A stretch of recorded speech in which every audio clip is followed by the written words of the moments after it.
I'm just in it to show off the P-37. Well, that was live, so everybody knows your true intent now. Oh, that's all right. Shucks. I'm just in it to show off the urban track. Well, at least you got that cool. I like that cut of that shirt, like how It's the layout actually is. not besides the Velcro, like Yeah. Well, Velcro sucks, but like just how it's like laid out, you have the angled shoulder pockets and the angled it seems like an ergonomic shirt. I would actually just add because I don't know, I guess I'm fucking old school or whatever. I would add waist pockets. Yeah, I like that too. The BDUs having the Do you know why that is? Are nice. Do you know why that is? Because I'm so fucking lazy. I like to stand with my hands in the pockets like that, and they just kind of rest. Yeah. Well, I like them too to just like put shit in. Like, you know, they take up no room if you're not using them. I don't know why it's not a thing on uniform still. Well, that's why I like the jungle fatigues. Yeah, because the lower pockets are great. Yep, and you've got the pockets that you can just sit there and, you know, it's fantastic. I don't know why. Like, but shoulder pockets are the new cool thing, Mike. Right, because of all the body armor. But it's like, well, they had body armor in Vietnam. Yeah. And Korea. Yeah. Like, they've had body armor since Korea. Pockets. And look at the BDUs even. The BDUs they used until like 2005 had fucking lower pockets on them. Yep. So I don't know why they went away I don't know why they went away from the slanted pockets on the jungle fatigues. Like they could have run with that and made the BDUs even better. You know? Yeah. They should have, but it's just more it's way easier. If you instead of doing this, it's way easier to just do this. Like your hand naturally. True. But I understand that it was like the whole body armor thing, you know? Like they wanted the pockets on the BDUs to be set up the same as the pockets on the body armor, the whole vertical thing. But why? I don't know, because soldiers are dumb or the government wants money. I don't know.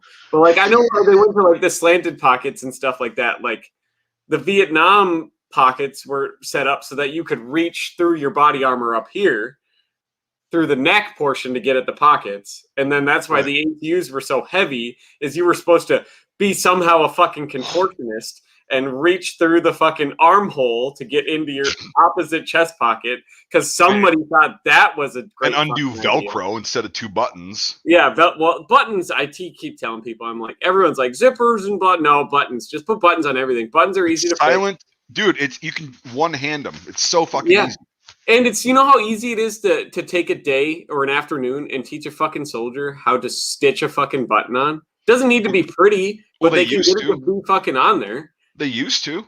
I know they used to, and they don't now, and now they got fucking Velcro, and people are ripping that shit off left and right and losing patches in the fucking woods and making all the goddamn noise. Yeah, it's... I hate it. I hate Velcro. Velcro's the dumbest fucking invention the military's ever come up with. Because it was a military invention, too, on top of that. Yeah, and what's funny is, like, so when we got back, it was like a year and a half, and I got new regular ACUs, right? Yeah. And I the last set I got issued, 4 of them had the button cargo pockets on the thighs. That's nice.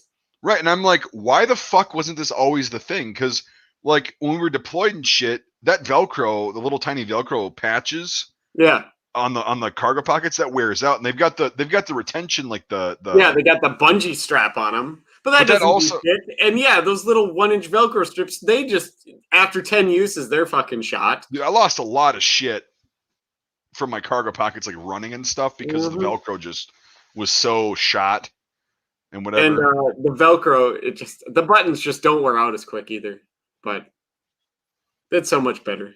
Classic World War I uniform. Buttons, like, it's so easy to repair. Yeah, I saw that. I don't know if that's trolling or off by 50 years. God. That's all right though.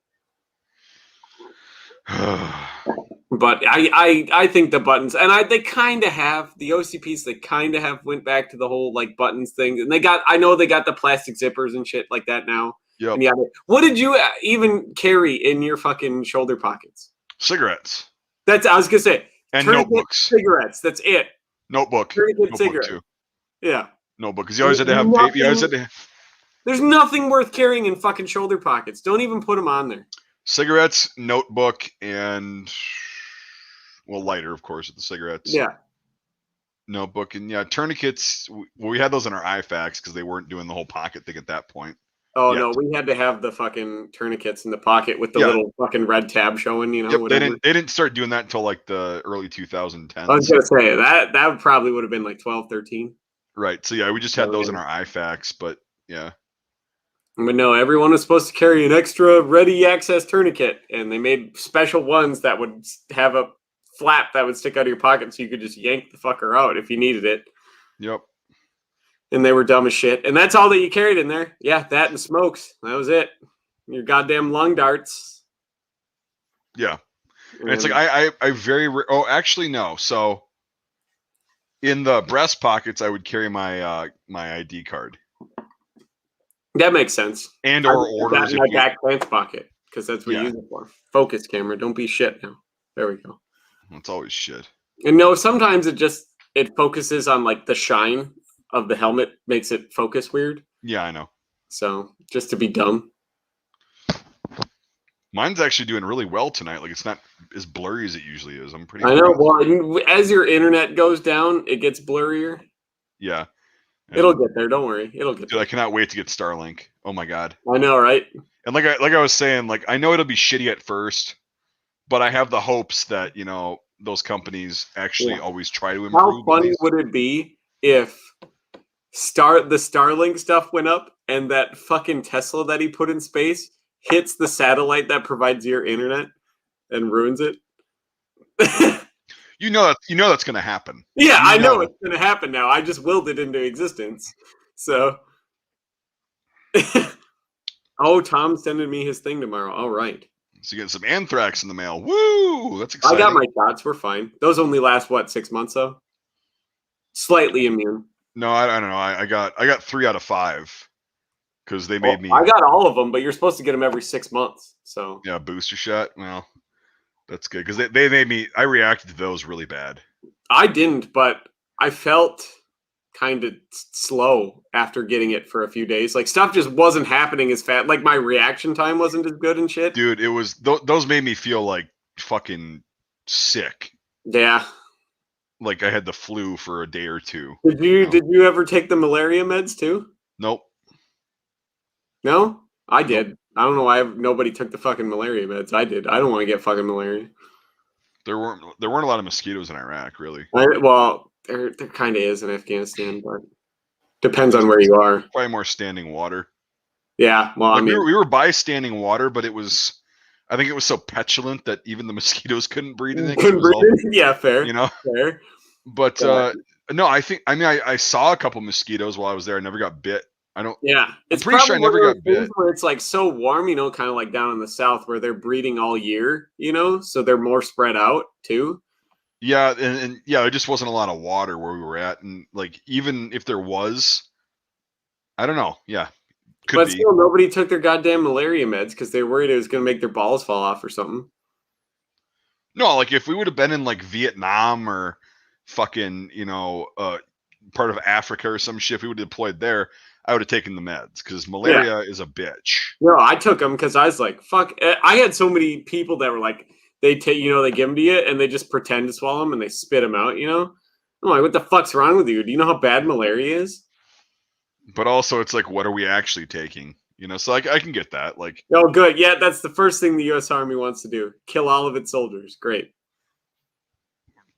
I mean, they do anyways, but like, at least then you're taking bullets and shit that they. No, it's like, dude, a lot of the medications and the things that the military has approved for use have killed more people than combat has. Yeah, that's fine.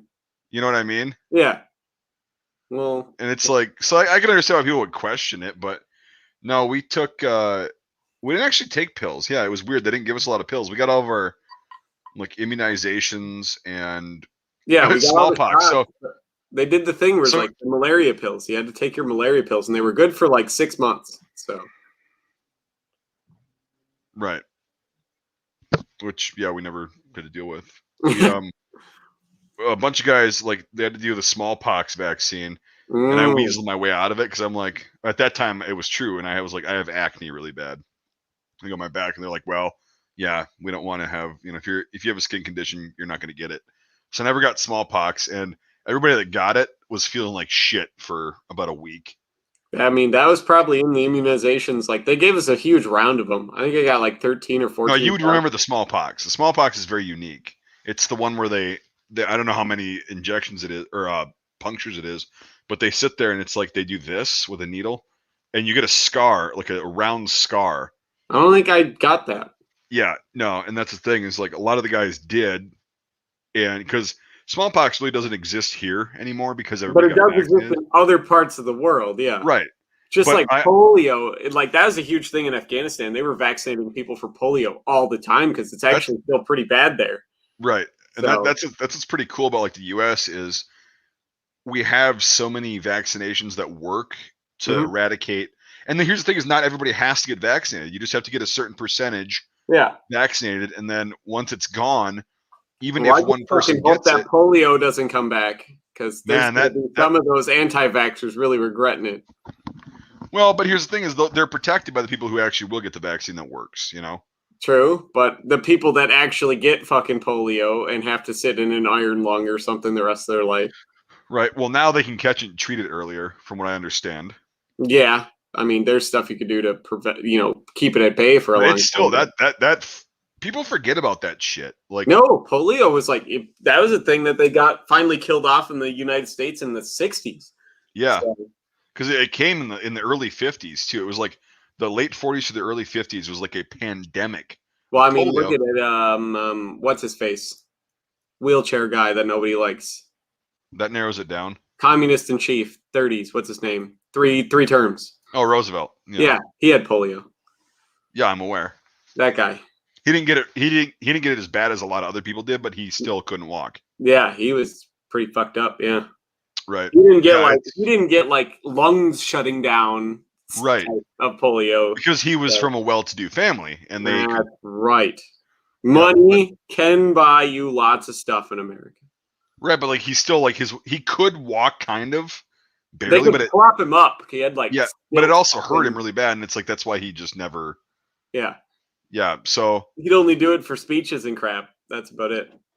Right, just to make the appearance, but he'd be leaning on the podium and shit, like and like holding himself up because his legs were held up with metal scaffolding. Yep, but yeah, it's the polio. A lot of things, and it's funny because like, well, it's not funny, but it's interesting how like in California, like in San Francisco and LA, where the homeless population is through the fucking roof, and this was going on last year. This is going on for a long time. Black plague became a thing again. Yeah. Because it still exists. It's a bacteria. Yeah, at least it's really treatable with like modern antibiotics. But like if somebody gets it and they don't know what it is and they put it off long enough. They're dead, yeah. Or severely fucked up at best. So it's like all these things do exist in the world. So it's not because one country decides to eradicate them via vaccine that it's gone. I had somebody who I got into an argument with about the whole vaccines thing where she was arguing. She's like, you got to get your kids vaccinated or otherwise we're going to see the plague come back again. I'm like, for one, the plague is a bacteria. Vaccines are for viruses. And for two, almost any antibiotic we have actually kills the plague. Yep. And she's like, really? And I'm like, yeah, you should maybe search some shit before you open your mouth. Yeah, it's a matter of catching it early enough, like anything else. Pretty much. Go to the doctors if you don't feel good. Which I definitely learned the lesson of last fall. I'm still not going. Well, good luck. We'll cross that bridge when we get there. Well, that's what I said too, and I was like, doctors, life, limb, or eyesight. Oh wow, I have a fever. I don't feel well. Got some pain going on, but I can deal with it. It's like, well, listen to your body. Fair. I still go in for all my physicals. I have to get 3 a year, so. Right, but like something can happen where it's not covered by your physical. It can happen within a week, and you can be like almost dead within a week. Some things. So. True. That's all right. I had scarlet fever real bad as a kid, so I know what it's like. You're so small. Probably. I had it when I was small. Probably 8 years old. I had scarlet fever, and they just wrote it off as like it's strep throat. Turns out, no, it's not strep throat. and Good medical care. They went until it fucking damn near killed me, and they're like, "Oh, it's not strep throat." Yeah, that's good times. 8-year-old getting Arctic wasteland diseases. Well, it's not just Arctic wasteland diseases. That was in the United States that was in Europe for the longest time. It was, but now the only places that it really seems to be is it really fucking hangs out in Russia. They have it really bad, and Canada gets it really bad. Well, is that because of the environment, or is that because of the Well, it turns out the virus is actually extremely cold tolerant. It's not really heat tolerant. Yeah. So. Right, and a lot of viruses, yeah, they do well transferring outside in the cold. Yeah, so it's one of the few that, like, normally, you know, once you get below freezing, a lot of viruses and bacteria won't live. That's one of the ones that it can survive for quite a long time in very cold temperatures. Yeah, and that's fucked up. And yeah, that was a fun time. Nearly killed me. Caused a lot of problems, like with my tongue and my teeth and my, like, hard and soft palate. A lot of issues there. Yeah, and that's the thing is, like, yeah, I mean, that when you get that shit, and it's really bad when you're young, and, like, that's when your body's the most, you know, active at fighting this shit. Mm-hmm. It takes you're afflicted forever with it fucked up my teeth so bad while they were developing, like, my adult teeth, that I'm probably gonna have, like, all fake teeth probably by the time I'm, like, 60 years old. My teeth are so weak because of that. Yep. It's like, too, like, another thing that we actually can't vaccinate for, and we have a huge problem with in the U.S., and people are just like, oh, whatever. Obesity disease is mononucleosis. Oh yeah, that's a big problem. Well, tell the kids to stop making out with each other and fucking and shit. They'll be fine. Well, I mean, you can get it from drinking out other people's soda. You can get it from stop doing that. That's gross. Have you ever had mono? I did have mono, actually, yeah. I've had influenza before. I've had strep many times. That's why I got my tonsils removed, and then it seemed to go away. Mono was the worst fucking thing I've ever had in my life. It was pretty rough. Mono was pretty rough. I was literally down, like, could not move for a month. Yeah, I got it at, like, 15. Yeah, that's what I got. I think I was 15 or 16. Yeah, it was same age. And it's like, you're young and healthy at that point, and it fucking destroys you. It was terrible. Terrible. I failed my first driver's test because I had mono.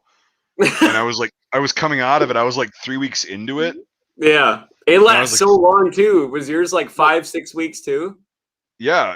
Like, honestly, probably more. But, like, the driver's tests at that point were so overbooked that, like, we had to book 3 months out, and it was already scheduled. And I'm like, fuck, I didn't expect this.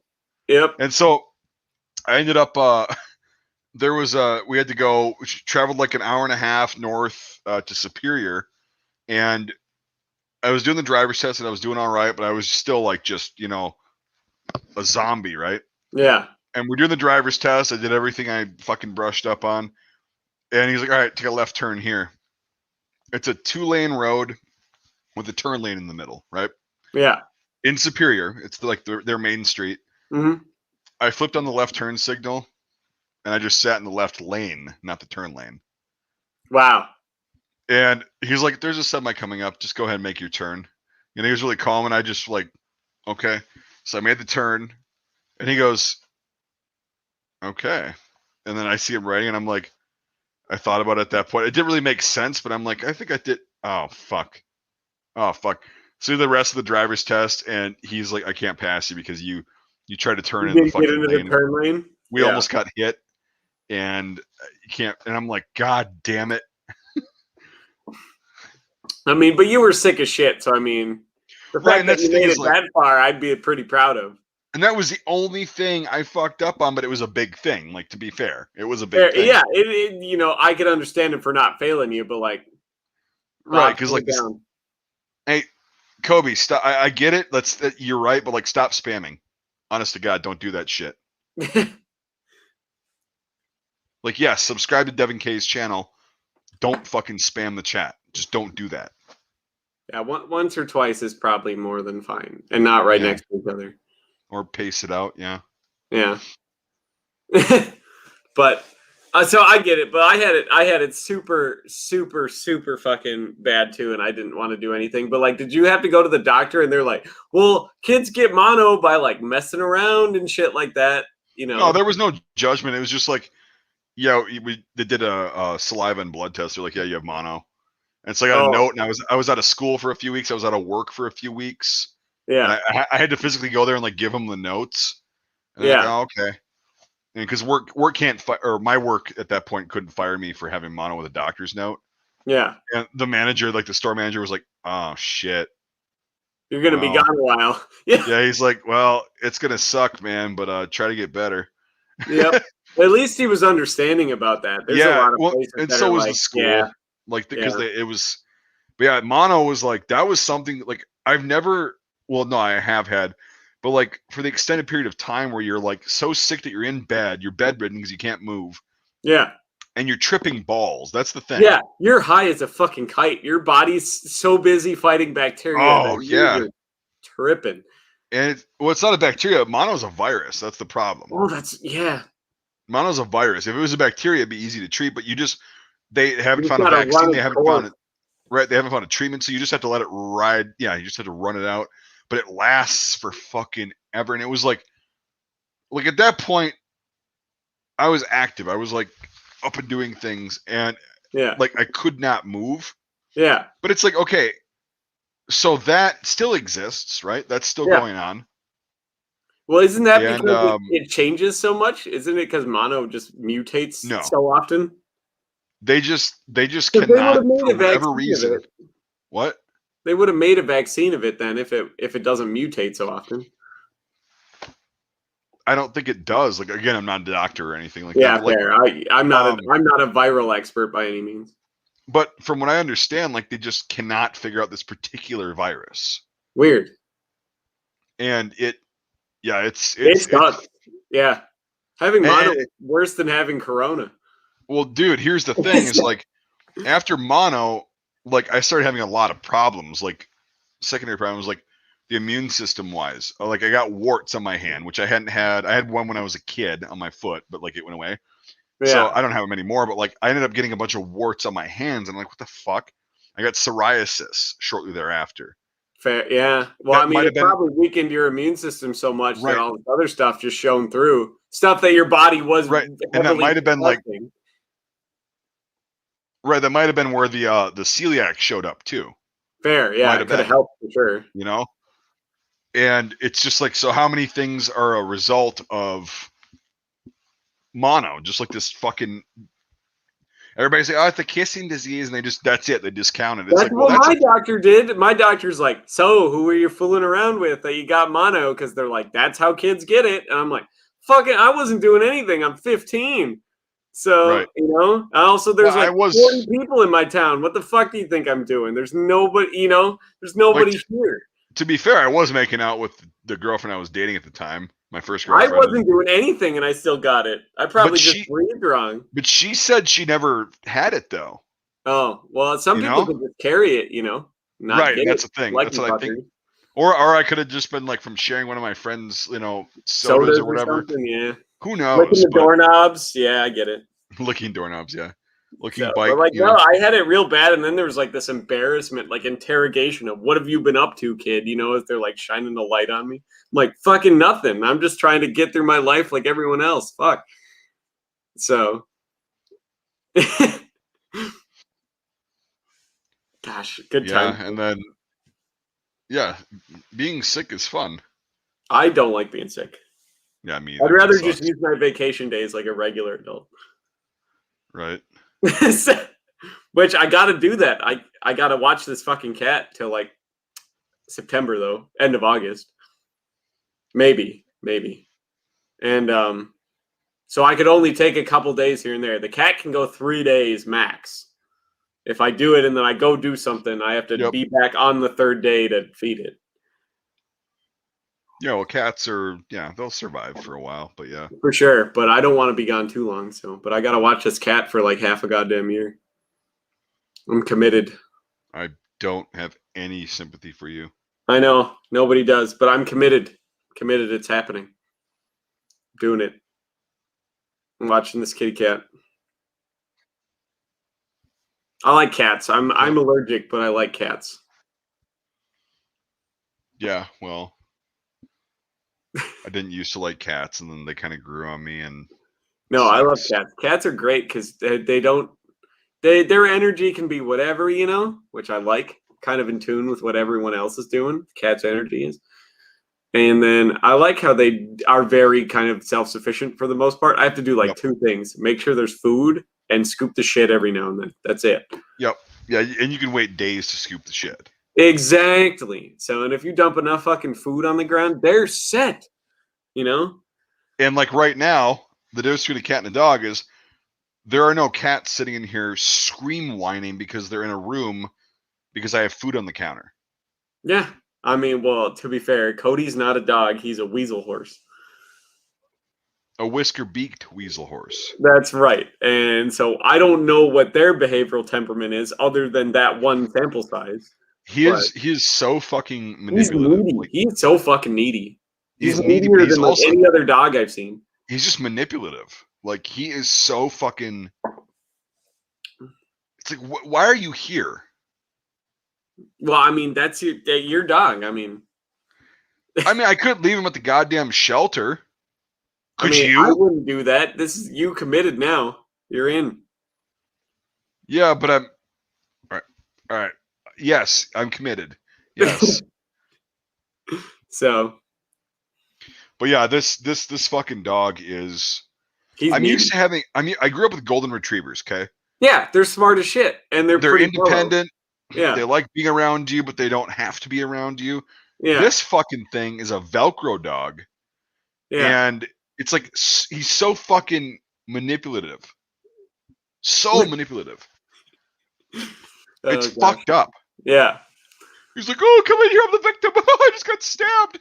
Not really, I'm just making the same noise. Oh, God, come in here. I just want to get out of the room so I can go run around and eat things around the house and chew things up that, shouldn't be chewed up. But I want to go create havoc in here. That's really why I was whining. Oh, can I go inside now? No particular reason, but I just want to go. I just want to go destroy everything. Not everything, but everything. I just want to go destroy everything. And fucking, I want to mess the cats. I want to slink into the fucking cat room and go eat fucking poop-flavored candy with, that they drop into pee-flavored sprinkles. Oh, God.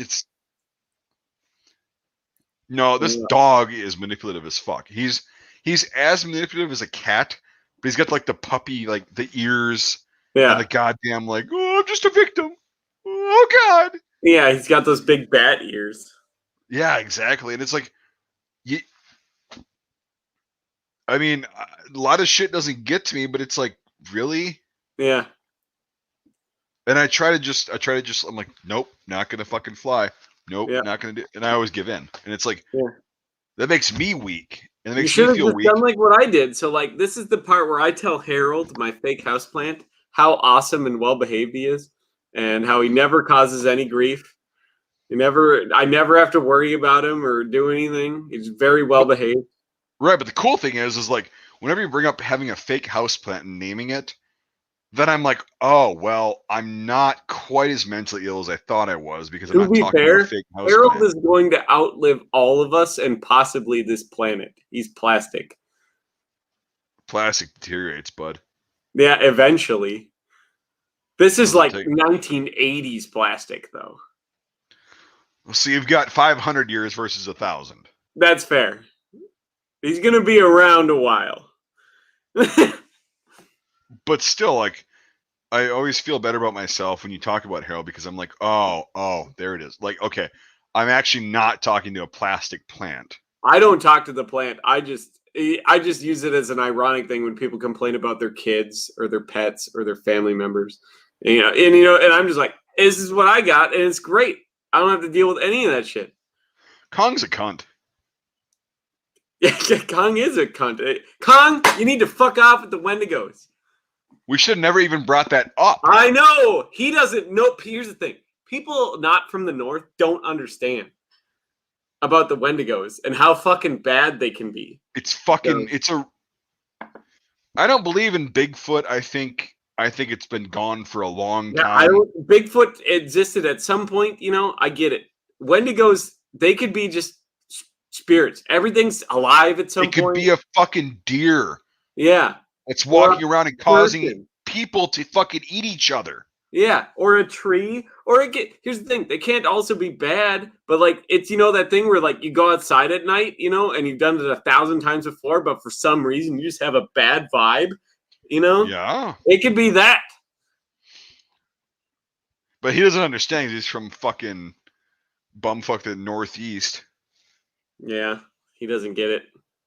But like I've got a lot of respect for nature, and yeah, nature will fucking end you. Unless you respect what the Wendigo is. The Wendigo is a manifestation of like Mother Nature on Earth. Right. So she'll murder the shit out of you. Oh yeah. So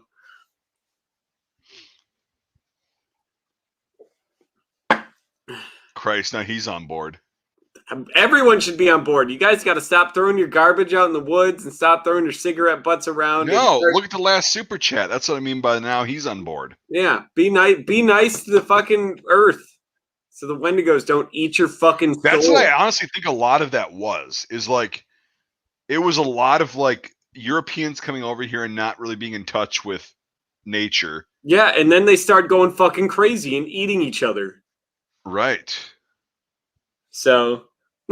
It happens all the time. Yeah, when they weren't like necessarily going to die, like they're just like, well, tonight you will die, and we're going to feast on you because that's what we feel like doing. Mm-hmm. Oh, yeah, it's not great. I don't like it. I'm gonna keep the Wendigos at bay by being a good person and picking up my garbage and being nice to the earth. Getting mono. Get mono, yeah, that's a thing. Well, then we're set. If that's all it takes, I'm sold. I'm fearless now. Bring it. Yeah, fuck it. I wish there was something I could do like that, but it's a big thing. And if you guys don't know about them, you got to read about them. And they're like these horrifically deformed, like rotting carcass creatures. Is oftentimes what they like manifest themselves as. And, well, that's because most of the people that have experienced it, they say it stinks. Like it's like rotting flesh. Mm-hmm. And if you ever smelled like rotting human flesh or even animal flesh, like big animal flesh, yeah, that's a potent smell. Yeah, you can smell it from a ways off. Right. It's bad. I don't like it. I have to go check on the dog and what the fuck is going on with the animals out there. All right, I'll carry the conversation. Faith that you will. All right, peoples. Speaking of 45s, I got this the other day. I don't have the gun for it, but I got one. I have a Webley / Smith & Wesson hand eject holster, depending on what unit. The tree people, not really. Wendigos can be a lot. They can manifest themselves as just about any. Yeah. Manifest themselves just about any animal or just spirits or weather or anything. So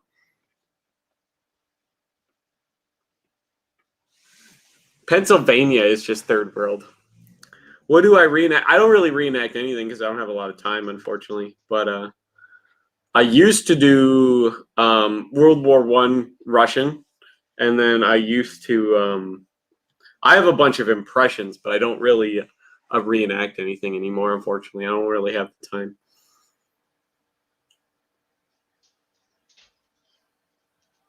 Oh God, Kong and the Wendigos. I don't think we can apply the words based or cringe to the Civil War because the context you are using those in did not exist historically, and you can't judge historical events to modern context.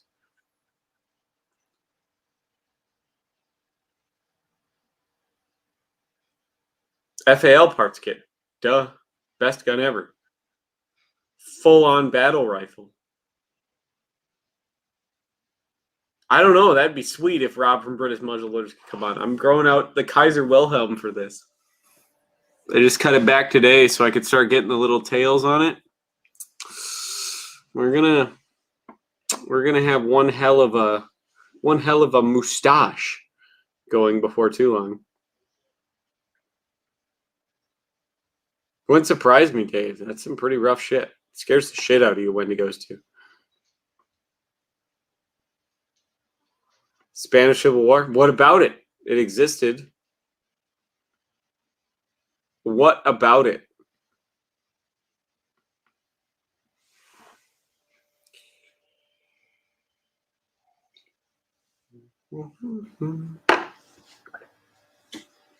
And just because Kong sent me this, I have to drink it. Canadian Civil War. There's been a lot of skirmishes. There really isn't any Canadian Civil War though. Canada got freedom because of a bunch of reasons.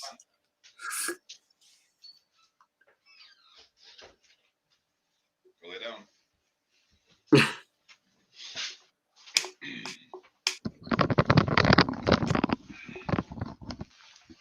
Welcome back. How'd it go? About? Huh? No, I mean, like, it wasn't what I thought it was going to be. So no animals are dying. Get back. Go lay down. Oh, it's just Cody being needy is normal? Yeah, it was that, and the cats were fucking with them. Oh, well, that happens a lot. Wally likes to start shit. Yeah, Wally's a dick. Hey, lay down. He doesn't want to. It probably hurts his bony exterior if he lays down. He's got a fucking round, like, donut bed and a blanket in here permanently. What? Oh, yeah. You should just let him sleep outside a few days to know how good he has it. Yeah, well, then he'd be like, he just never let us live it down. He'd be like, do you remember that time? Hey, you remember that time you made me sleep outside? Well, guess what? It's happening again, you shit. Get outside till you're grateful. He freezes to death because he's fucking made for being down south. Yeah, well, just put him outside. I mean, it's going to be warm. Just throw his ass outside till he learns some goddamn respect. Did your parents ever do that? Make you sleep outside when you were bad as a kid? No, because I wasn't raised by fucking people who could have given me more than what I should have gotten in a fucking desolate wasteland of the north. I slept outside a lot as a kid. That's probably how I got all those parasites. Yeah. I was at a house and I loved it, so. I had sort of a house and it was all right. Yeah, well, I want to get him to lay down. He's laid down, but he's not covered yet with his blanket, so he's gonna do that. Oh, he's got to cover himself so he's comfortable. Yeah, you've seen him like when he's burrowed, right? Yeah, he gets. People don't believe me that he does that. That's the only fucking dog I've ever seen do that. Well, it's because he's not a dog. He's a weasel horse. It's that weasel mind that he's got. He wants to burrow naturally and hide. God, what the fuck did I get? A weasel horse. The only one in existence. It's rare. Actually, yeah, like, it's kind of sad that we're going to get a DNA test when we get some cash going again. Yeah. And we're going to actually get a DNA test to figure out, like, what he is. Because, like, 15%. It's actually a really cool breed. 15% horse. 15% weasel. That's right. 70% canine. That'd be funny. Whippet and coonhound. Whippet and coonhound, yeah. Now, what if it comes back something that's like you had no fucking like? There's no way in hell that this does that. Dude, his shape and the way he works and all this shit. He's somehow greyhound family. Like, he's a lot of it. Now watch. Now they're gonna be like Doberman and Great Dane. Bam. Now, he'd be a hell of a lot bigger if that was the case. Stunted Great Dane. No, he's more like a greyhound. Yeah, he is very greyhoundish. Like, it's the shape and the way he runs and everything, the way he just moves. So he's probably a whippet because they're smaller. Yeah. And his fucking ears are way longer than they need to be. Way longer than they need to be. And his muzzle's like thicker than a whippet. Fair. You'll figure it out. You'll figure it out. Yep. And then you'll have to look up those breeds, and it'll be like, oh, these dogs are known for being needy as shit. And you'll be like, that explains it. Done deal. Yeah, Basset Hound and Chihuahua. That's what he is. Oh, well, fuck Basset Hounds. One of the most worthless fucking breeds that's ever been bred. They're smart, supposedly. Oh, yeah? Supposedly. I don't know. I don't know about dogs. Would I be willing to make another Bayonet test video with some different Bayonet? When have I ever... Oh! Way oh back, my God. Yeah. That was way back. We got to get a square bale and do it again. Well, yeah. No, that's actually... Square bale is a good idea. like a human being, believe it or not. If you get it packed, yeah, it's really dense. Yeah, it's dense. Square bale, and it doesn't really hurt the bayonets all that much either. So no, but there's also pressure, like because of it, it's so pressurized. Like, yeah, that's actually a good idea. You can get a square bale all over for like $5-10, and you could use that fucker for years. So. No, it would rot within the first year. Not if you keep it dry. I'm not gonna put it in my house or my garage. No, and tell her good. Fuck that. I mean, you'll get rats, but yeah. But I mean, a square bale is pretty fucking cheap though, and they're really close to like human composition. I was telling people, I'm like, if you want to practice and not hurt your bayonet, like go fucking find a farmer and buy an old square bale from him. Well, it has been, yeah. That would be a really good video for us to do because, like, when I did it before, like that was my buddy that I was friends with since childhood until a couple years ago, and he's about my size. He's a little bit smaller than me, but he's still a really big, strong dude. Yeah. So I'm minuscule compared to you. Right, but it'd go to have an average size guy like you. Like do the same shit but get the same result. Yeah, that'd be cool. I think it'd be sweet to try out. Do a modern revisitation of that. Well, and like here's the thing is like I for that video I wouldn't want to have to sit there and go through everybody's fucking bayonet doctrine and how they did it and all that shit. I would just do just one standard thing. The way that you know how to do it best, just be like, here's what I know, here's what I know how to do it, here's what I think of it. Right, and but here's the thing is consistent with most bayonet training that I've seen from all different countries, you got the thrust. Yeah. That's all universally the same, right? Weird. In a stabbing weapon, you're supposed to stab. Right. I think the most differences is like the parrying stuff. Yeah, it's all the parries and deflections and shit people have, yeah.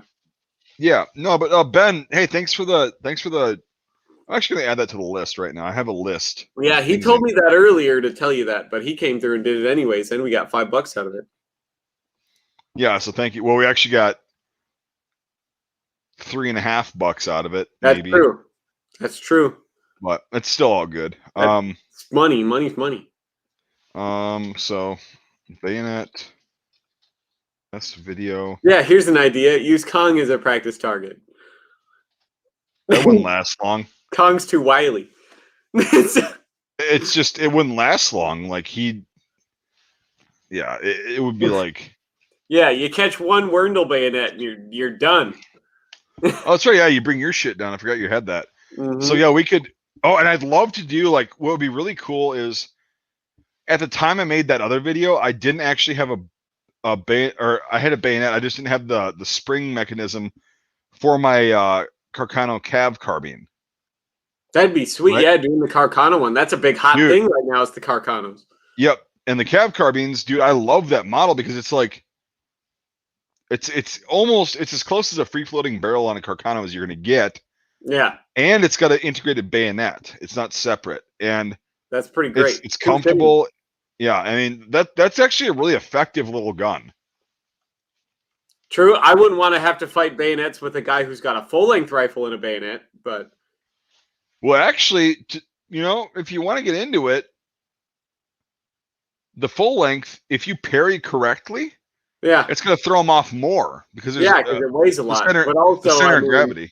if that guy knows what the fuck he's doing, which a lot of people did. And there's adrenaline. There's actual adrenaline. Yeah. If that guy knows what the fuck he's doing, he's got like 2 fucking feet over you. So. But if you can parry and then get in there. If you close the gap fast enough, you got him. That's for sure. You got it. We should do a fucking. We should like brush. Did you ever do bayonet training in the Canadian Army? Yes, but not a ton. Good amount. Yeah, ours was one day. It was. No, ours was like a couple days. There's a lot of different stuff, but yeah, ours was. We had the M9, which I fucking love that bayonet. That's a great bayonet. I think it's a better knife than it is a bayonet. I think it's a good tool. How about that? Exactly. Yeah. It's because it's like it's a good bayonet. It's a good fucking wire cutter. It's a good knife. It's a good fucking wood fucking what the fuck is it called? Baton. It's a good baton for wood. Yeah. Yep.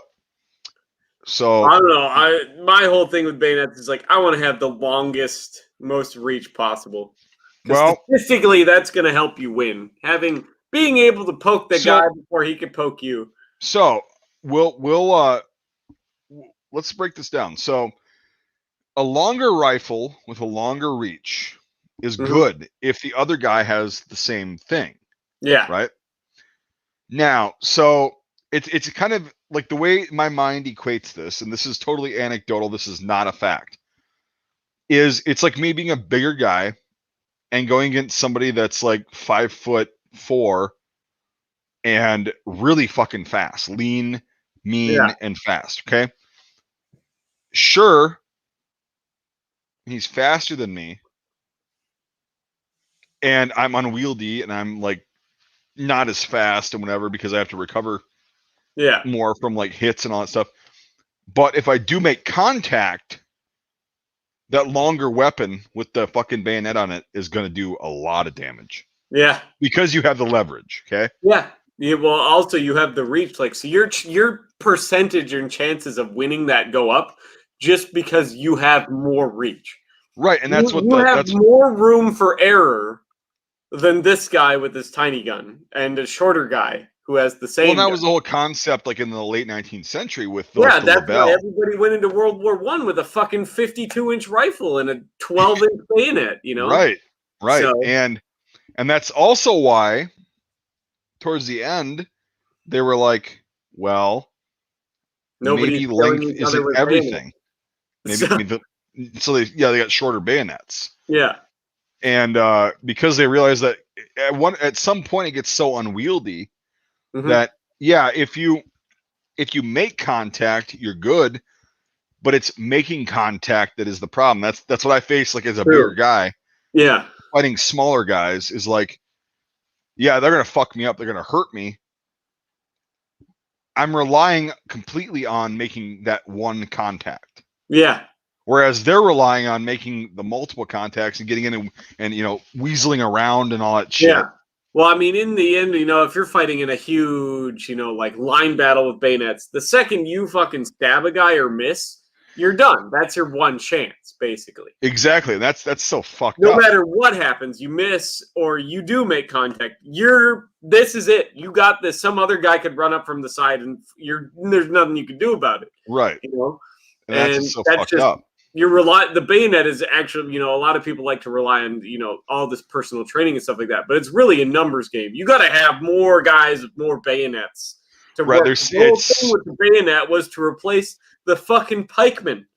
Right, because then you give them firepower with the ability of a pikeman. Exactly. In melee. There was a point in history, and it was actually a relatively long point. It was about 100 years, actually, where there was people with guns and there was people with spears. And the guns would be in the back and the spears would be in the front, keeping the horses from getting the guys with the guns. Well, there you go. And a lot of bayonets were designed to defeat cavalry. Yeah, it's even just 100 the guy off a fucking horse before he could hit you with the sword. So. Yep. Or if he's charging at you, you take a knee and fucking get the horse. Into the fucking horse. Yeah. He's off the horse. He falls off the horse. He's going to be fucking stunned. And then you've got the opportunity to either shoot or stab that guy. So, I mean, it's really a numbers game. Everyone likes to think of it as a one-on-one thing, but it's actually really a numbers game. You want to have more people with more bayonets, and that's how you win a bayonet. And so in modern combat, a lot of people think that the bayonet is an outdated weapon, and I would disagree with that. Because the bayonet is a very perfectly in-date weapon. I mean, it's a very last resort weapon, but it's still but look at Mout, right? Look at Mout. Like you're going into a home or a dwelling or a building, rather, we'll just say. Depending on how you hold your firearm, somebody could just easily take that from you. Yeah, easily. And I'll make a video on that eventually. But we were taught that how you hold, and like when I was watching Keanu Reeves getting trained by those SEALs to do John Wick, when he was holding it underneath his elbow, or not his elbow, underneath the shoulder, like in the armpit. Yeah. And it was like he went into the room like this instead of like this. Yeah, because it's harder to take away. Right. Well, but it's also, you go in there and then they taught him how to pop it out really quick, pop it out. Because then if somebody's grabbing it, it's not easy to grab because you've got the front sight post and all that shit. And then you go and do your room clearing. We were taught a similar version of that. Like, again, I'm not a fucking Navy SEAL. I'm not going to claim to be that. Be anywhere near as proficient, But we were taught by guys that had been there in 2004 and 5 in Iraq. We were taught that this isn't always necessarily a good thing because if you're going in there like this, if somebody grabs your rifle, it's easy to take away. However, if it's under here and you've got it and you use it as a thrust weapon, just going in, it doesn't matter whether you hit them right on, it breaks their grip. And if they are right in front of you and you do that, pop. A muzzle from a fucking AR-15 platform rifle, you're done, man. Like you're incapacitated. Yeah, it definitely kept you off guard enough for somebody to finish you off. And that's where I think the bayonet comes into play still on modern battlefields, is doing urban operations. And because it's like, okay, if they try to grab too early, they grab a fucking blade. Yeah. And that's not going to end well for them, right? Fair. But you've also got that thrusting, and then when you go in and actually start clearing the room, and they're right there, instead of having to shoot and have tinnitus and everybody be disoriented, pop.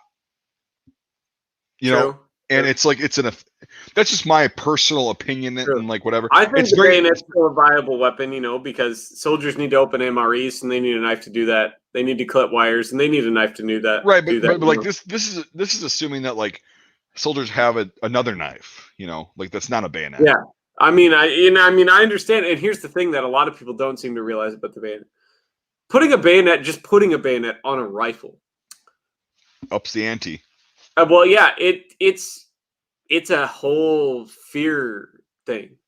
Yep, it is. Like, it looks much more intimidating if you're just constantly walking around with this knife on the end of your gun. Yeah, and it makes people think twice. They're like, these guys aren't fucking around. Right, and so there's that, and so I don't think it might be outdated someday. I just don't think it's outdated yet. Well, the thing is, the knife has so many other uses as a tool that you might as well just make it a bayonet just in case. You know what I mean? Like, it's not that much harder to fucking put a bayonet mount on it. Just keep using it, Then if you would need it in a situation, you have that option to you. But it's still good as a knife and other stuff. So as long as they're going to need to keep issuing soldiers knives, they might as well keep making them bayonets. Yeah, I get that. So it's the Army has this hard on for making a tool one tool that does multiple jobs. And do the Canucks use the M7? I'm sorry, M9. M9. No, well, sort of, kinda. It's kind of like the Gen 2 M9, but that wasn't until really recently. They didn't adopt those until like 2014. What were they using before that? It was the same thing as the M7, except it has a stainless steel blade rather than a carbon steel blade. Okay. So, and that's still mostly what you'll see is the C7 bayonet. Yeah. The C8 bayonet would be like the Gen 2 with the rubberized handle, and they're all made by I forget what German company makes them, but it's a really famous German knife company. Probably Zollingen. I could probably just look it up here, but they Zollingen's a city, which most knives in the Western world are made in that city. Yeah, and but they make so it costs the Canadian government about $350 a pop. Oof. Yeah, Eichhorn makes all the Canadian C8. Oh yeah, Eichhorn. Yeah, yeah, they're in Zollingen. Eichhorn. Yeah. They've been making bayonets since the late 19th century. And so. they make all the Canadian C8 bayonets, and they the contract is for the knives and the sheaths, and there's $350 a pop. Yeah, so I don't know. Yeah, I mean, all this because a viewer was generous enough to give us $5 and $5 suggest this video again. The But C7 it's bayonet. But yeah, no, that's a video we should do because I try to for every I don't have every bayonet, but like I try to get every fucking rifle I have, like military surplus rifle, I try to get a bayonet for it. So do I. So much so that I spent almost as much money on this as I did on the whole Wurndl. Well, some of those bayonets, yeah, you are going to do that. Yeah. And that's the thing is like bayonets are it's such an old concept, but it's still relevant. That's what I'm saying. And also people that can't own guns can still buy bayonets. So. Yep. In a lot of countries. So that's why they're very expensive. Yep. They're also usually very well made. Bayonets. Yeah, I mean this thing is literally from the 70s, and it's still doing pretty good. Yep. Being 150 years old. I've got a soft spot for bayonets. I do too. Literally and figuratively. I like all my guns to be spears. I just like to have the option. Yeah, exactly. And which is why I put on that video like this is why like I spent $30 to get a fucking custom bayonet lug for the 5.56R. Yeah. To put the fucking and I also have the lug that's a NATO lug, which is the M9. Yeah. But I figured it's a Swiss engineered rifle. It's got to have the STG-57 bayonet.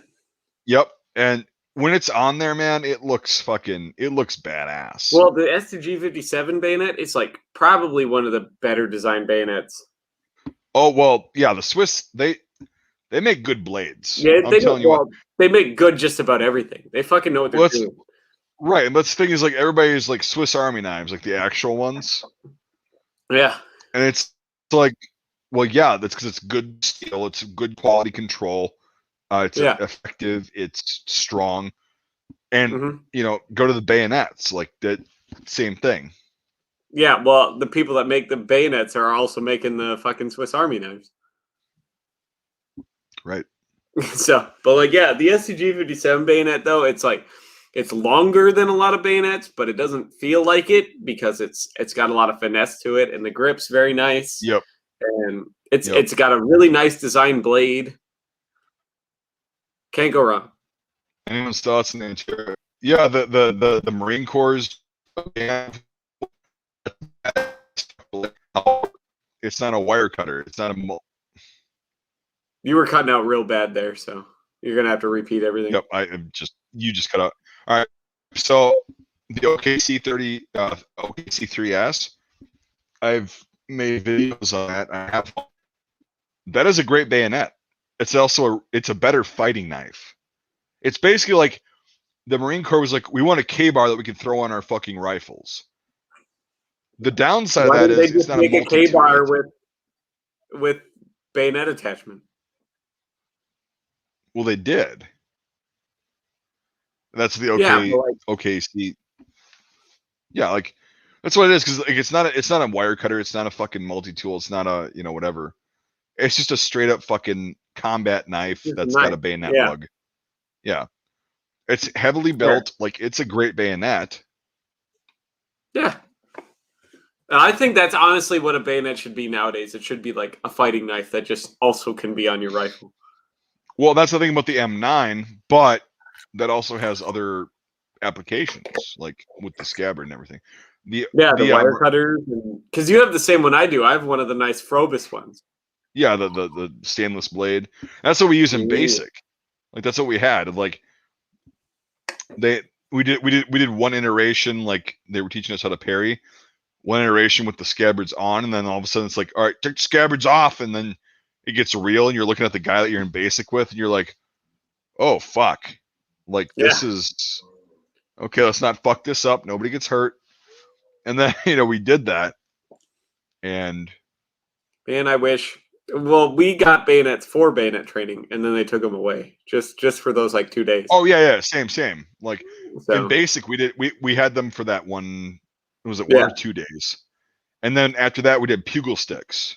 Oh, the best part was after that, where you turn in your C7, and they're like, "So, what division you going into?" And you go, "Canadian Rangers," and they're like, "Here's your rusty as fuck Lee Enfield number 4. Have fun."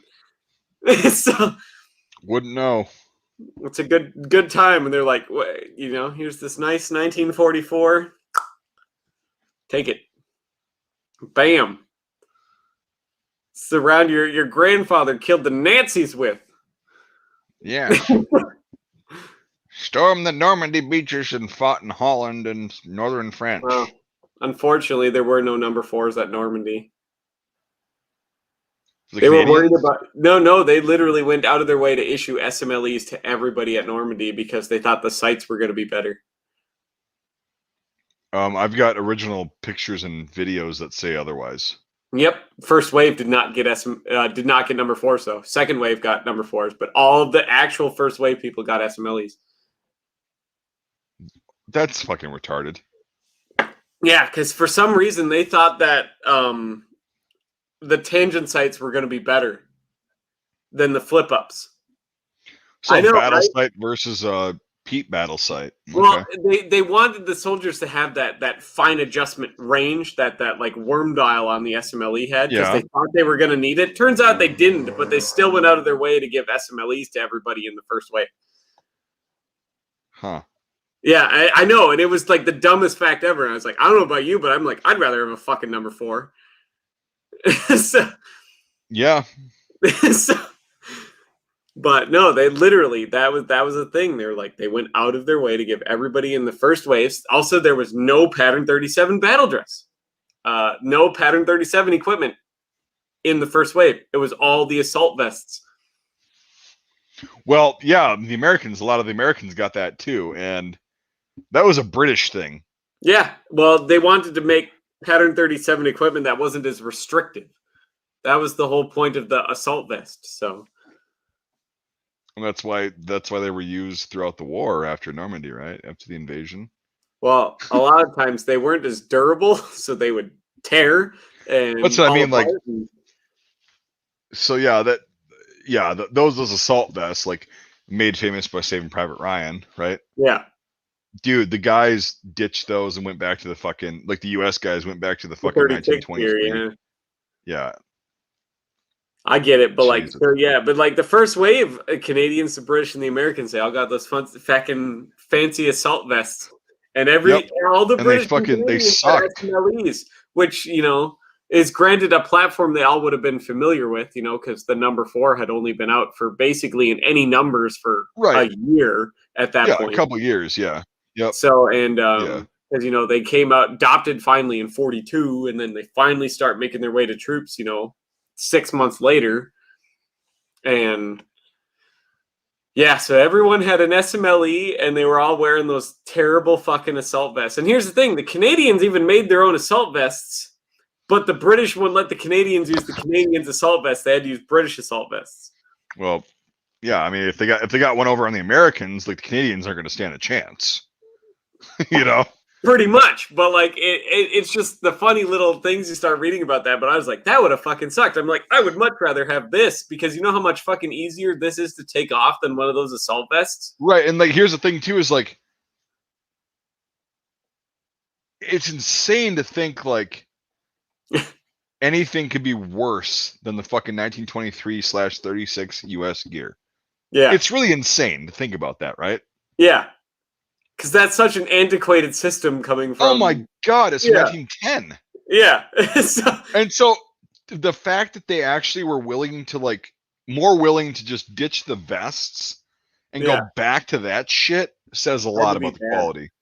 Well, the problem with the vests were they worked great in theory. All right. They were supposed to be, a more standard layout. They weren't supposed to be as restricting on movement, which was true. You don't have all these straps to catch on shit, yada, yada, this and that.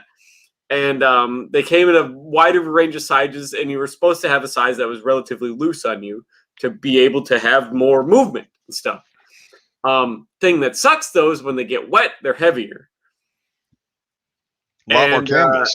Yeah. And they're a lot fucking harder to take off than this stuff is, because they would have just, obviously they weren't running the shit under the epaulets like I was on D-Day. But you know how you take this off? You just undo one fucking buckle and you shed the whole thing. Off. Yep. Yeah. It's that easy. You can't do that with the assault vest. It's all these little loops and wooden toggles and shit. And and that's what I'm saying. Like, killed. My point is, if it's so much worse than the shitty gear the Americans went into battle with in World War II, that you're willing to go back to that shitty gear because this thing sucked so bad. Yeah. It was pretty bad. Yeah, it's the SMLE, because they thought that they would need that worm dial to find adjustment in at 700 yards. Go fuck yourself. Nobody was doing that. Nope. But everyone still went on with a 1907 fucking sword bayonet and an SMLE onto the Normandy invasion, And then, you see second and third wave people showing up with pattern 37 and number 4s, and it all ended up. But you see basically through Khan, basically into Germany, you see the assault vests. So. Yeah, sporadically. Yeah, it's just what the fuck? Because if they didn't break them, they didn't replace them. So. Right. Some soldiers who weren't doing anything important ended up with those assault vests for a long time. Yep. Good times, good times. I'll be right back. All right. I'll talk to the people. Mm-hmm.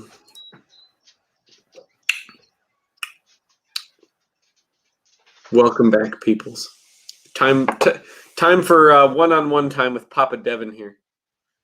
Papa Devon.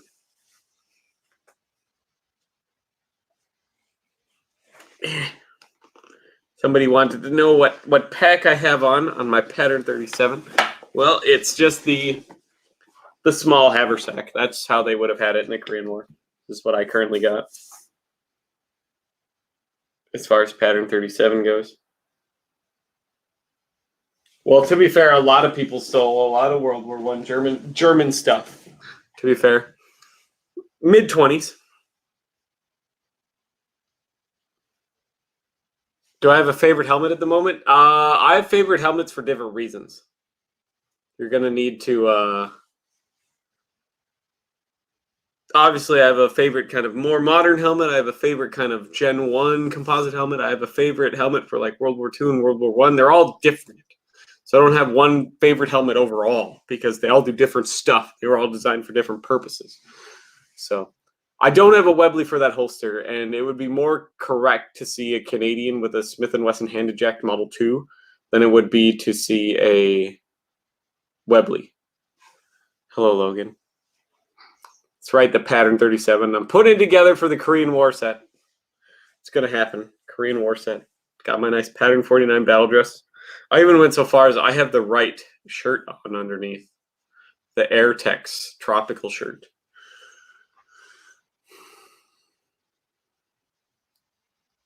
Dang. I got an L1A1 parts kit for $350 not too long ago.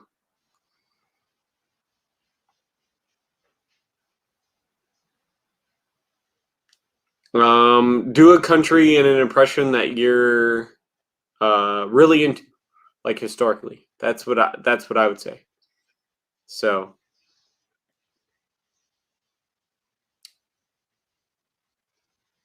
no, they didn't. The Mark II Brody is an entirely different helmet from the Mark I Brody.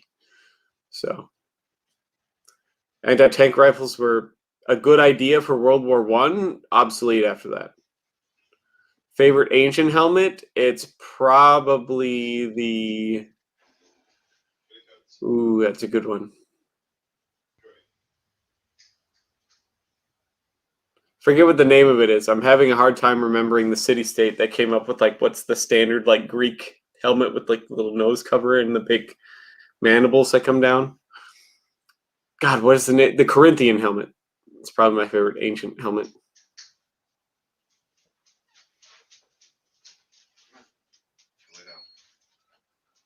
Probably the Mauser 98 if they had adopt a bolt gun.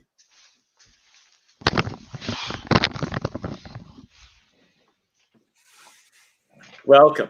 We were answering what's your favorite ancient helmet design? I said the Corinthian helmet, which is kind of like the classical Greek Hellenistic. Yeah, helmet. that's what I was gonna say, but like, hold on, ancient.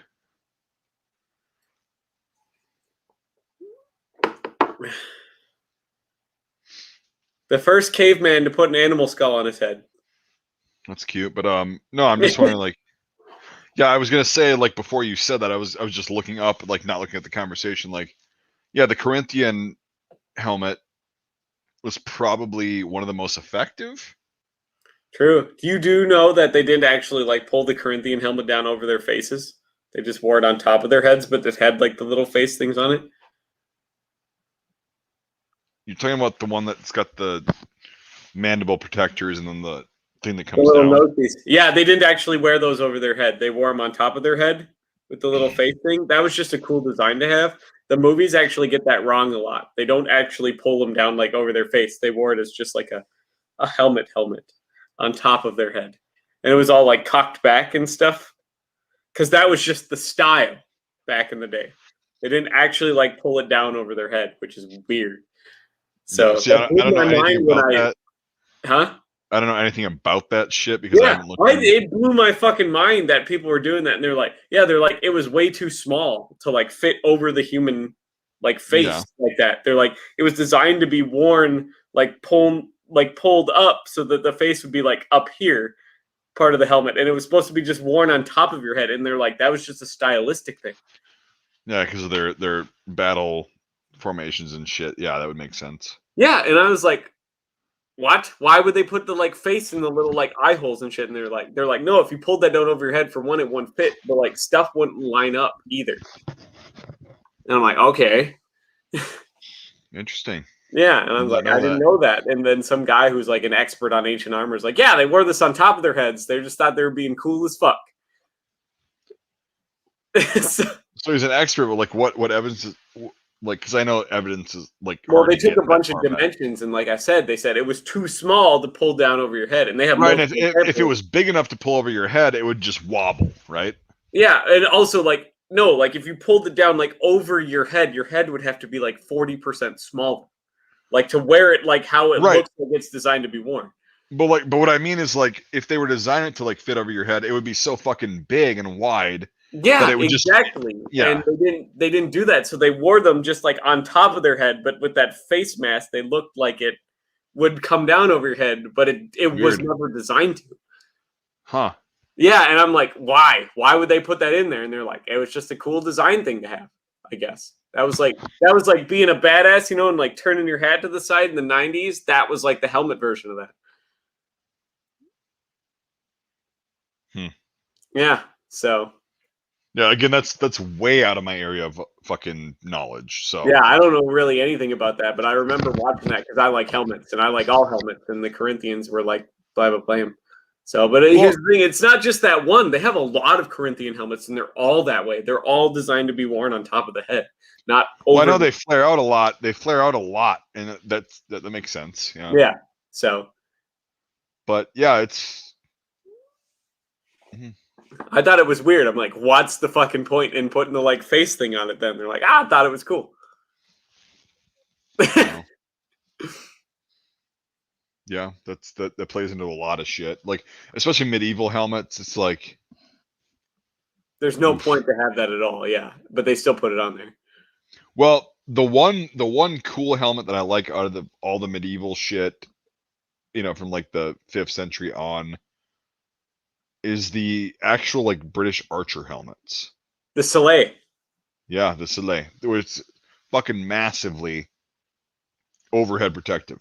Yeah, that's what the Brody was based off. Right. So. And well, all modern helmets. Well, actually, the Adrian kind of. Not really. Well, but the like, Adrian existed in a form very similar to it before that. It was a fireman's helmet. That's what I was just gonna say. So, for 40 years before it was right. a war helmet. Yeah. So right. So that's the one that I would say really wasn't medieval. And if I said that on previous videos, the Germans based theirs off of a medieval design too. The Germans did that. They actually took two. It was the Salet and the coal scuttle. It's just what I know it is. Yeah. Yes. Yeah, but it had a different name too, but it was just called the coal scuttle because it looked like a coal bucket. Right, and it was very common, like not just in Germany, but like it was a very common medieval helmet for fighters, and they downsized it, and they obviously had different steel. Yep. And yeah, so the concepts from the medieval times played through to our modern times. That's right. Well, I mean, if you're trying to make a helmet out of metal protect your head, that's about you got to go back to the last time they wore metal to protect your head, and that was about it. So right, that's what are you protecting against? Like the archers' helmets were not to protect against an infantry assault; they were to protect against other archers. Yeah, shooting at overhead, them, overhead, raining down overhead arrows. shit, and that the kettle helmet, it's like, yep, that's the way you do it. And theirs were a lot more pronounced. So those went out to like here. Yeah, super heavy, but like they got used to them. And what I'd really be interested in, like nobody really has the answer to this because they're rotted, is the liner systems. Well, a lot there's of some examples. A series of like they'd have little holes in them, and they'd have pins or little ties to just have pillows in them. Right, right, and that's on the inside. But the more expensive ones had leather liners. True, like they were riveted in there. Yeah, probably pretty similar to like what they actually had in the Stalhelm. Right, and like we don't know though because most of them are rotted away. So. Yeah, leather pads with probably little fabric. Yeah, probably full of wool or hair or something. Yeah, and we don't know. Like it's so fucking organic matter. That's the other thing. Like, most people are like, "Oh, this rifle was made 100 years ago. This steel deteriorates." It's like, okay. That's why we have fucking helmets from the 12th century. Dude, we have Corinthian helmets from before fucking the Bible was a thing. From like 2,000 years before the Bible was a thing. Bronze. Yeah. It's been sitting in the ground for 4,000 fucking years. And they even still find iron swords, right? Mm-hmm. Which is like the most susceptible to some rust. Guy in Norway just found the most intact Uthbert sword from like the Viking ages. That guy's a fucking killing. It was just like a hiker. He's like, yeah, I just found this Viking sword. That guy's gonna make 2 fucking fortunes. Right. But they found it under a receding iceberg, which is now a big kind of like excavation site for finding shit. Yeah. So it was called the oxidation because like people don't understand like rust and oxidation is the result of heat. Yeah. So when oxygen reacts with iron or steel, which is iron in it, it's a heat process that results in rust. True. Well, a lot of people like so like I tell people all the time, Lake Superior, you're familiar with it. It's a thing. So let's say you fall overboard in Lake Superior and you drown. Your body doesn't actually decompose because the water's so cold. Right. They find bodies from people that like fell overboard in the 70s still and can identify them. The legend lives on from the Chippewa down. The car gets you. The goddamn Edmund Fitzgerald. So, but like it's a thing. So like cold preserves, like they find all those fucking Austro-Hungarian people and Italian people in the fucking Dolomites. They also find in Karelia in Finland, they find a lot of shit. And it's preserved. They find brains. Mm-hmm. The person was killed in 1941 to 5. And their brains are still intact. It's like that's one of the first things to go. They found like an Italian fucking guy, an Italian soldier from like 1917. Yep.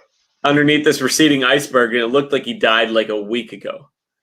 Well, they found I forgot I can't like link the article right now because I don't know. I'd have to go research. But like years ago, it was probably 2014.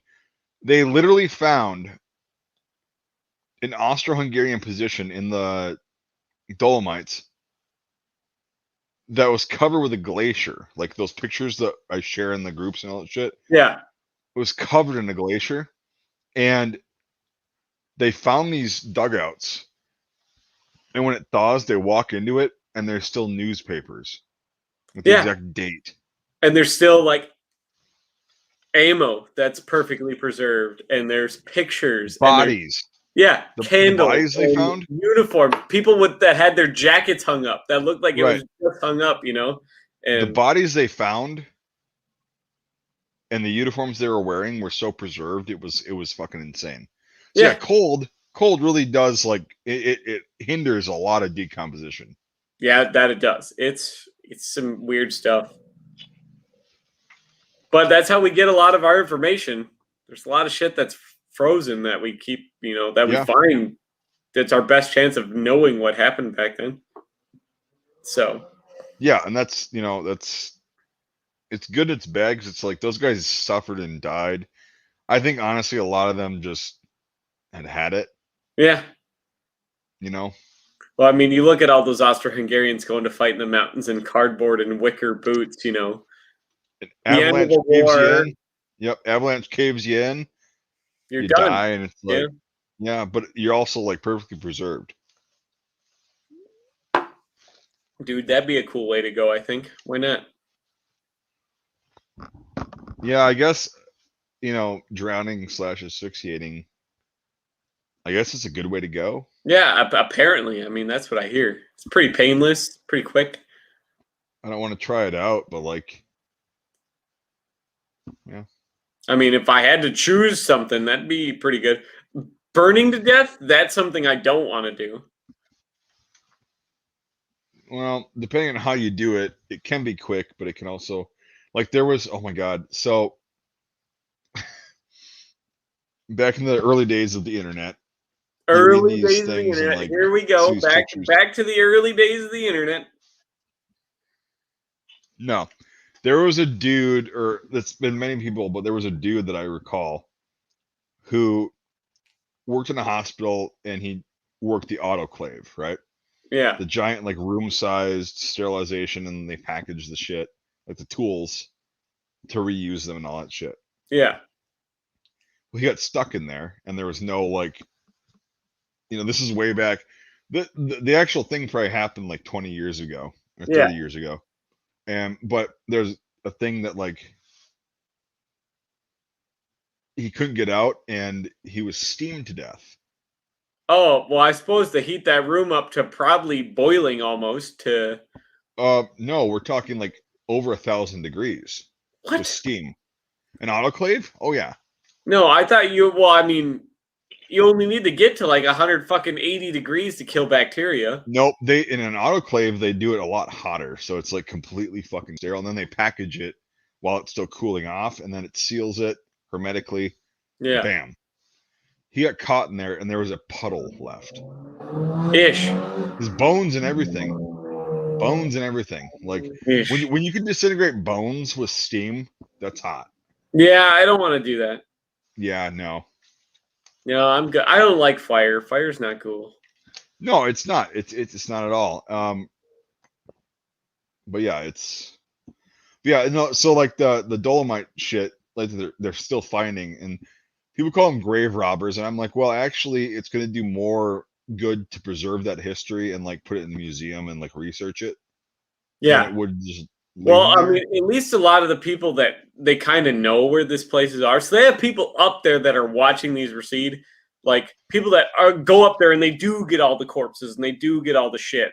Mm-hmm. So that people aren't, tourists aren't going up there and taking it and reselling it, Right. And yeah, it's really interesting. That's how we've learned about a lot of crap that you could see exactly how it was. And oftentimes they do these cool things where they'll take the body out of the clothes and stuff, obviously, and they'll bury it where it's according to, and then they'll make like a dummy And they'll put a mock-up somewhere of like exactly how they found it, wearing all the shit that they were actually wearing. Yeah. And stuff, you know. So you could Yep. see how they found it.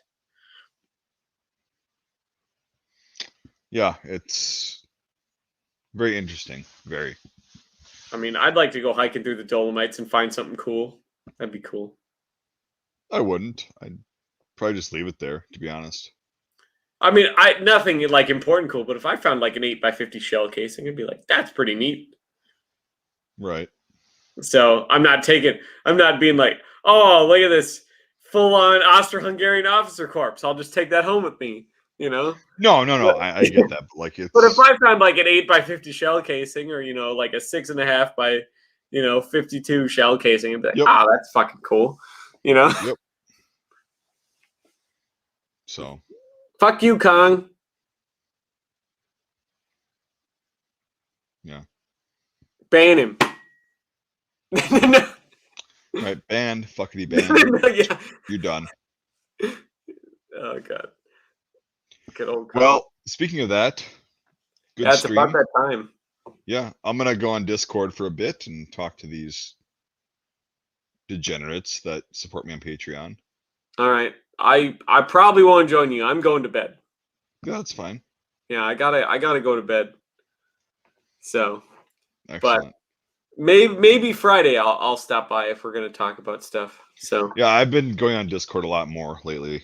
So I learned. I'm trying to. So I learned from other Discords that it's a good those thing. people pay to want to talk to me, so I try to be a part of it. So granted, I only have 16 individuals on my Patreon, so they're all cool people. And I'll tell you what, Tom and Kong and some of the other people on there, I learn so much fucking shit from them every goddamn day. Dude, I learn a lot. Like all the channels on my Discord, it's like I'm learning. I'm like, what the fuck? Posted this picture and it's like, what do you think about this? I'm like, I have no fucking idea. Yeah, like I didn't know fucking Norway was hardly a country before Tom joined my Patreon. Now I'm learning everything possible about Norway.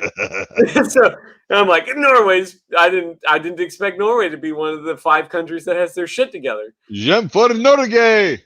So, and so I'm learning so much from all these people all the time. Dude, so. I also know a term like that doesn't literally translate, but it kind of does. If you're Norwegian and watching this, well, Tom's asleep, so right, yeah, but like, then people watch this after we stream. So like, if you're from Norway, I learned that one of my old gamer names translates to a Fittemoder Folkemord. What the hell's that? Exactly. I don't speak any Norwegian. Neither do I. I speak no Norwegian. So yeah, it's a pretty interesting thing. Oh, okay. So, all right, hey guys, thanks for watching. Thanks for the super chats. You guys are fucking awesome. We've got a lot of cool shit. Oh, I also got in touch with the guy that we go up and shoot at his land at. Yeah. We're still good to go. And he's gotten more targets set up and everything, so. Perfect. And we're still planning for sometime probably May-ish? Yeah, May-ish or June-ish. Yeah, early June. Before it gets really stupid. I just got to know, like I said, the earlier the better on the vacation. Oh no, I'll give you like 2 to 3 weeks advance notice. Perfect. We could do that. Yep. So yeah, no, it's not gonna be like 6 whole goddamn weeks. So. All right, we'll use them up this summer. I hope so. So, all right, guys, thanks for watching, everybody, and I guess fuckity bye. That's what everybody likes to hear. Yep. Au revoir.